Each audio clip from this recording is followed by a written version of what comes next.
Hello good morning. आज हम लोग पढ़ेंगे क्वाड्रेटिक इक्वेशन मतलब द्विघात समीकरण। तो आइए शुरू करते हैं। द्विघात समीकरण क्लास 10th का तीसरा चैप्टर है जो बहुत महत्वपूर्ण है बोर्ड के एग्जाम के पर्पज से। तो आइए शुरू करते हैं इसके बारे में। क्या है द्विघात समीकरण?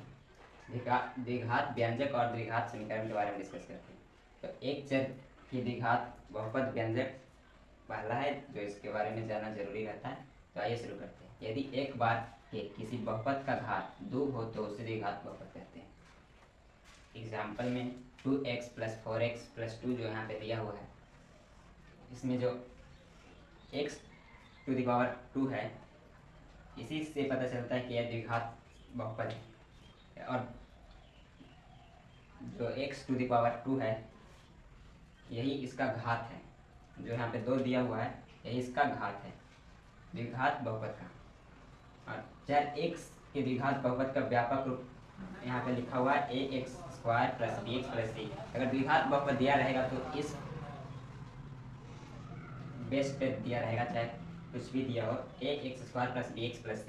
इसका कुछ भी लिख सकते हैं, 3x² + 5x + 6। इस टाइप से भी हम इसको लिख सकते हैं। तो ये हो गया द्विघात बहुपद। और इसी को अगर हम बराबर करके 0 दे देते हैं तो इसी को बोलते हैं द्विघात समीकरण। और द्विघात बहुपद और द्विघात समीकरण में सिर्फ इतना ही फर्क है कि उसके बराबर करके अगर 0 कर दिया जाए द्विघात बहुपद की तो द्विघात समीकरण बन जाता है, जिसमें x² का जो गुणांक है वो a है और x का जो गुणांक है वो b है और c जो है वो अचर पद है। और x को हम लोग चर पद बोलते हैं, चर पद, और जो संख्या होता है उसे अचर पद बोलते हैं। आगे हम पढ़ेंगे द्विघात बहुपद का फलन, मतलब फंक्शन क्या है द्विघात बहुपद का। द्विघात बहुपद का जो व्यापक रूप है वो ax² + bx + c है। तो इस पर क्या क्या क्वेश्चन बनता है वहाँ पे देखेंगे। जैसे कोई इक्वेशन दिया हुआ है 2x² + 6x + 3, तो इसको हम कैसे सोल्व किया जाता है इस इक्वेशन को, तो आज हम देखेंगे। जैसे हम x का मान यहाँ पे 1 अगर हम देंगे तो क्या निकलेगा, 2 × 1 का स्क्वायर + 6 × 1 + 3।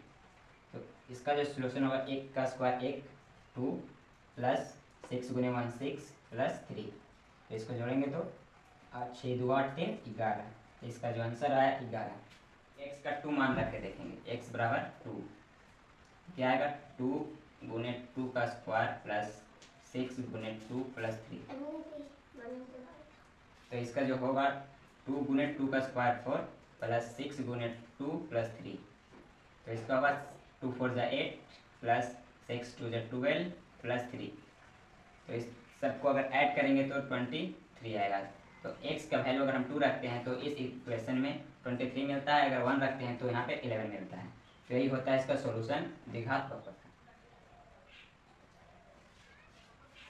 ax² + bx + c का अगर शून्यक, इसका अगर शून्यक अगर a है तो a × a² + b × a + c = 0 होगा।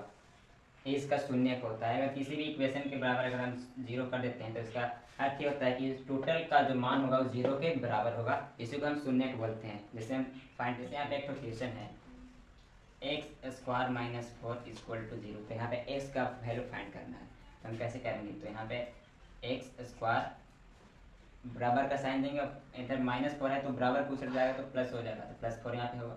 और यहाँ पे x² है तो हम जानते हैं कि 2 का स्क्वायर 4 होता है, तो हम यहाँ पे कर सकते हैं 2 का स्क्वायर। तो x का जो वैल्यू होगा +-2 आएगा। अगर ऐसे नहीं तो यहाँ पे एक और तरीका, x = यहाँ पे चढ़ा के +-4 करेंगे तो इतना वैल्यू आएगा। ऐसे बनाइए, ऐसे बनाइए, आपको दोनों सही है। अब हम पढ़ेंगे द्विघात समीकरण का वर्गीकरण। क्या वर्गीकरण उसका होता है, तो वो 2 प्रकार के होते हैं द्विघात समीकरण। पहला शुद्ध द्विघात समीकरण और दूसरा मिश्रित या अशुद्ध द्विघात समीकरण। तो आइए एक एक करके इसके बारे में। शुद्ध समीकरण, शुद्ध द्विघात समीकरण का जो व्यापक रूप होता है और इस प्रकार होता है ax² + c = 0। यहाँ पे a जो x का गुणांक है, x² का गुणांक है, x² का गुणांक, ए और सी जो है वो अचर पर है, अचर पर। तो इस प्रकार से इसका क्वेश्चन दिया रहता है, जैसे x square plus 9 equal to 0, इस टाइप से, या और x square minus 16 equal to 0, इस टाइप से जो भी इक्वेशन दिया रहेगा वो शुद्ध द्विघात समीकरण कहलाता है। अब अशुद्ध या मिश्रित द्विघात समीकरण के बारे में पढ़ेंगे।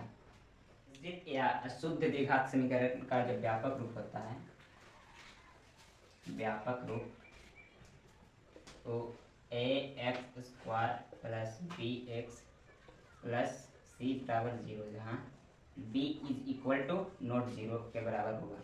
इस टाइप का जो इक्वेशन दिया रहेगा उसे मिश्रित या अशुद्ध द्विघात समीकरण कहते हैं। जैसे एग्जांपल में 2x square minus 5x plus 3 is equal to 0, इस टाइप का जो इक्वेशन दिया रहेगा वो मिश्रित या अशुद्ध द्विघात समीकरण कहलाता है। जैसे और भी देखते हैं,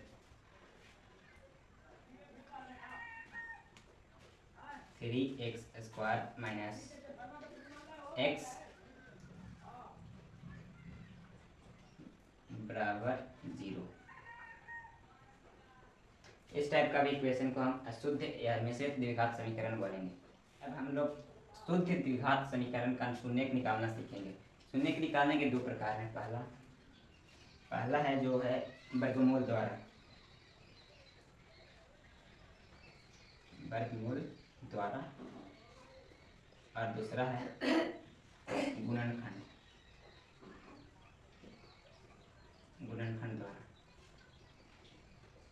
ये दो प्रकार से शून्यक निकाला जाता है शुद्ध द्विघात समीकरण का। तो पहला हम लोग जानेंगे वर्गमूल द्वारा कैसे निकाला जाता है। द्वारा जो निकाला जाता है, यहाँ पे जैसे एक इक्वेशन दिया हुआ है 4x स्क्वायर माइनस 9 बराबर 0, तो इसको हम कैसे फाइंड करेंगे? वर्गमूल द्वारा। तो वर्गमूल द्वारा फाइंड करेंगे, इसका सोल्यूशन होता है 4x स्क्वायर, 9 को बराबर के उस साइड भेजेंगे, तो इधर माइनस में है तो उस साइड जाकर प्लस में हो जाएगा, और फिर 4 को बराबर के उस साइड भेजेंगे तो यहाँ पे बचेगा सिर्फ एक्स स्क्वायर, और यहाँ पे एक्स स्क्वायर के गुणांक में है तो यहाँ पे जाकर डिवाइडिंग हो जाएगा, 9/4 यहाँ पे हो जाएगा एक्स स्क्वायर बराबर। अब एक्स का फाइंड करना है तो यहाँ प्लस माइनस यहाँ पे रूट चढ़ेगा और 9/4 यहाँ पे आएगा, तो एक्स का जो वैल्यू आएगा वो प्लस माइनस 3/4, सॉरी 3/2 यहाँ पे होगा। तो यहाँ पे एक्स का दो वैल्यू आया, एक्स बराबर होगा एक तो 3/2 और एक माइनस 3/2। यहाँ पे एक्स का दो वैल्यू आया, एक आया 3/2 और एक माइनस 3/2।